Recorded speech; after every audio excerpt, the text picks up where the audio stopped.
pure beef and parampuri. I didn't know that such an incredible combination would taste so good until I tried it at a Kerala restaurant, that too in Goa. So my friends and I were being all touristy in Panjim, you know, the usual walking down the streets and checking out the place, until we see a board that said Chaco's Kitchen and Bar. And you know, we were immediately like, you know, this has to be a Kerala restaurant. Turns out we were right. Apparently, it's one of the only two Kerala restaurants in Panjim. Obviously, we had to try it out. So Chaco's was started by Karan Francis Manavalan and his partner Aishwarya.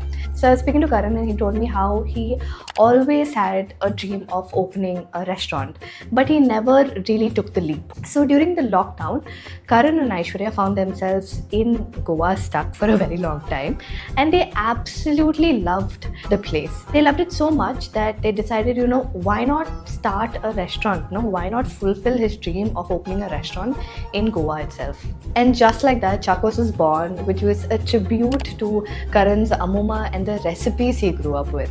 Fun fact, Chaco's was originally a pickle business, and when they found the perfect spot in Panjim, they were like, you know, this is it. This is the place where we are going to open the restaurant to serve Kerala food to everybody.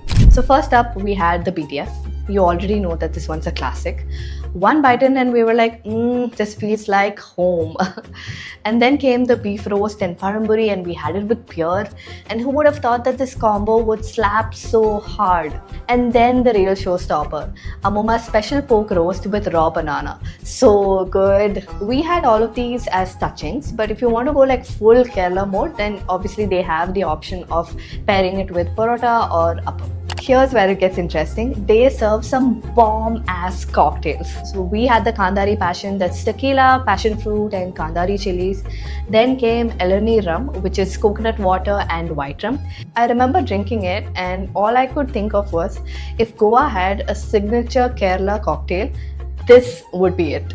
There's one last drink that I feel like everybody should try. It's called the Boozy Iced Filter Coffee, which is made with hazelnut gin and their homemade filter coffee decoction. Safe to say that Chaco's knows their drinks. We went in for the food, but those cocktails, they stole the show too.